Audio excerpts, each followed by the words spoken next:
Like most of us, because of the coronavirus outbreak, I'm stuck at home. As a 15-year-old, I wasn't quite expecting this to be my life as a teenager. Curious about what the world looks like amid the pandemic, I'm talking with people who are on the front lines, helping our society get through this difficult time.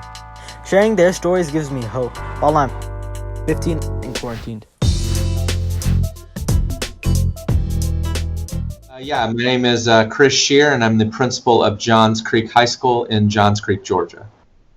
So most of us are aware of how schools were impacted almost overnight in the spring because of the pandemic. Can you tell us a little bit about what that felt like for you? It was unsettling, of course, because we completely changed the nature of our work for us literally overnight. I have students in the building one day, which was, I think, a Thursday. We had a teacher work day on that Friday, and then Monday, boom, we're remote. Yeah. And we didn't know yet how long we were going to do that, but we knew we had to change, and we weren't going to teach face-to-face anymore, and we were going to use technology to do that, and none of us really had the training or the experience to do that. So as a principal, it makes me anxious. It made me nervous. It's like, all weekend I'm thinking, what's this going to look like on Monday? How's this going to go? How many emails from parents am I going to get? That kind of thing. So there were so many challenges, including anxious families and faculty. What was the most difficult?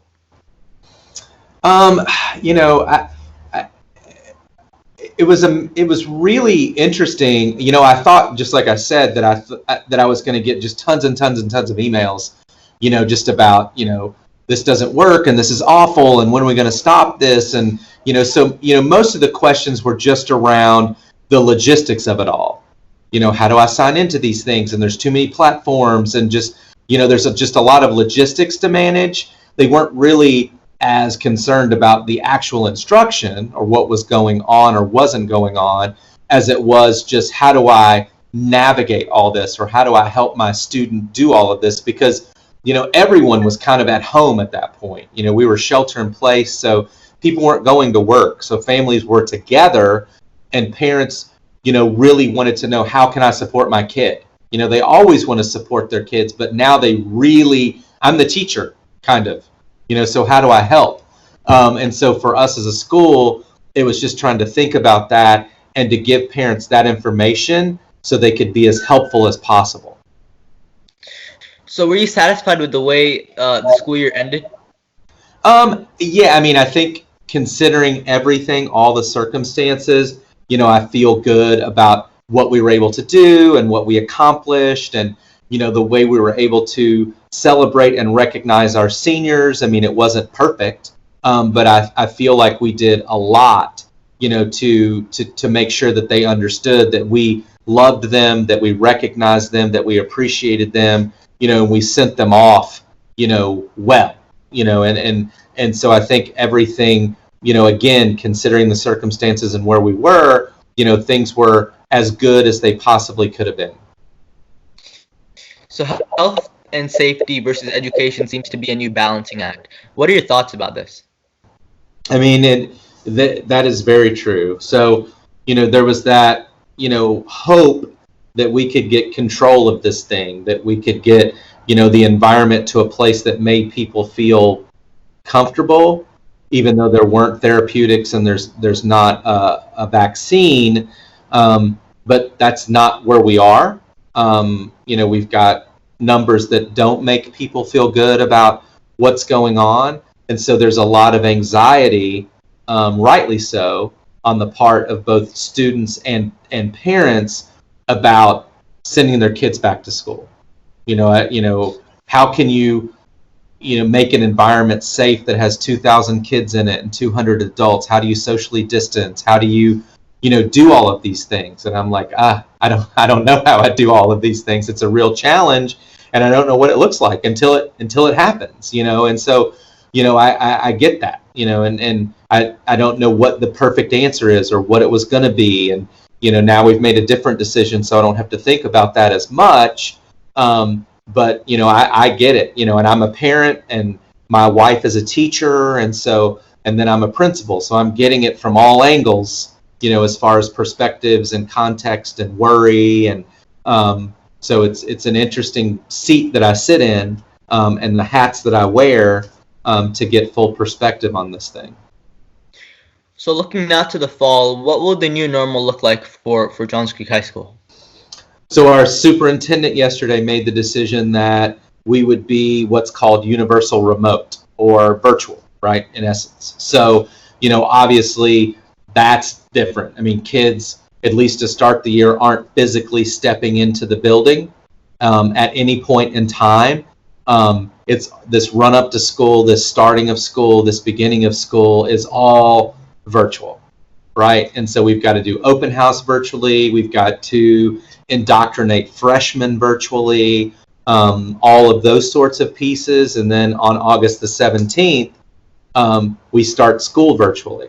And so for the next month, it's on us as educators to get ready for that and to create something that is very different than what we did in the spring.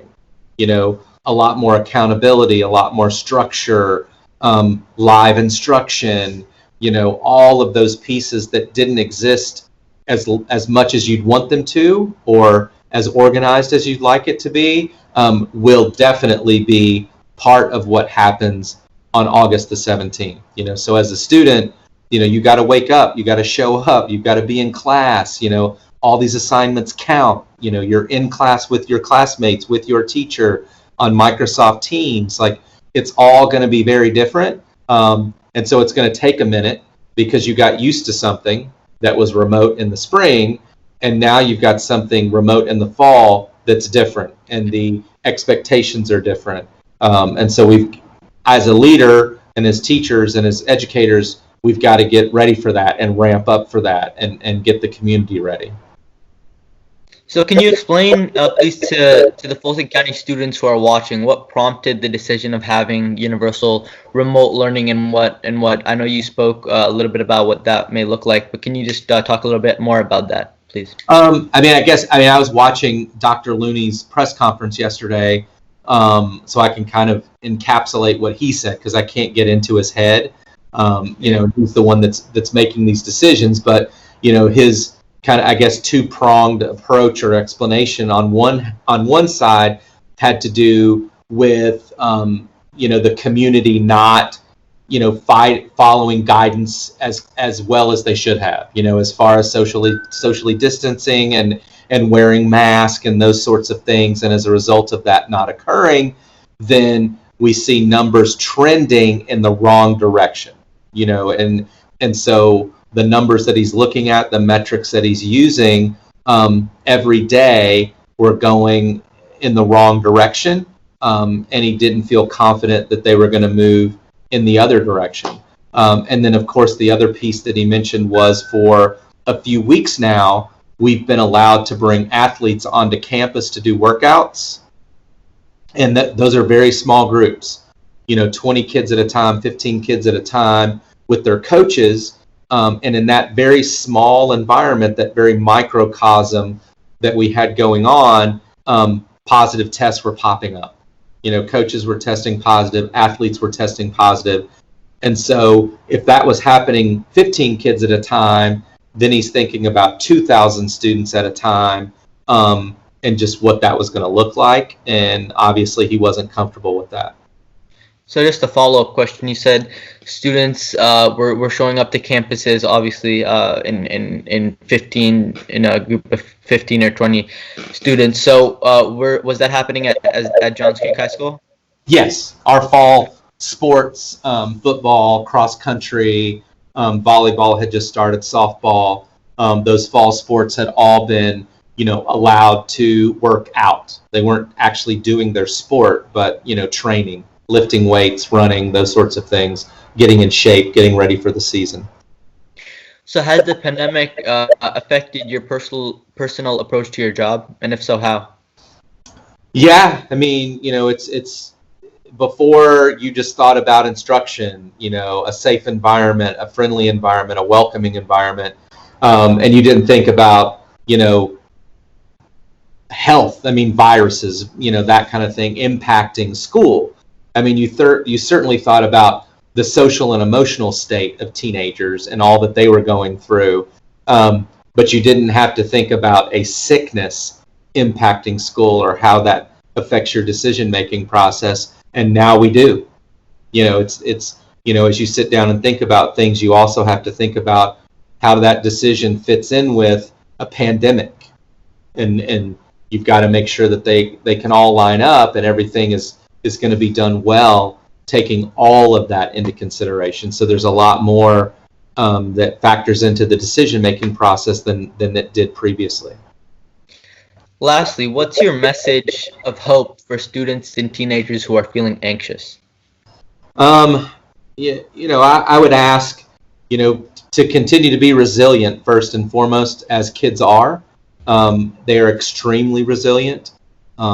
Stay strong, stay positive. You're young. You've got goals, you've got aspirations that are still possible and they're still in front of you. Whether it's a short-term goal of how you want to perform first semester in your classes, all the way up to the college or university you want to go to, or the job that you want to do. I mean, all of those things are still in front of you, regardless of what school looks like on August the 17th. And you've got to stay focused on those things and write plans and set goals to accomplish those things. And so that's what I would tell you. And also know that even as a school, even though you're not here physically with us, we are still here for you 1,000%. From myself to my counselors to the assistant principals to teachers, we are still here to help and support and you in whatever you want to do. And so don't think that that's not part of the equation on the 17th when we start remotely. I mean, we are still an email away, a phone call away from helping you. And so don't think that that's not part of what we're going to do. Mr. Shearer, thank you so much for your time and thank you so much for joining us. Thank you. And I'll see you on the 17th. Thanks. Bye.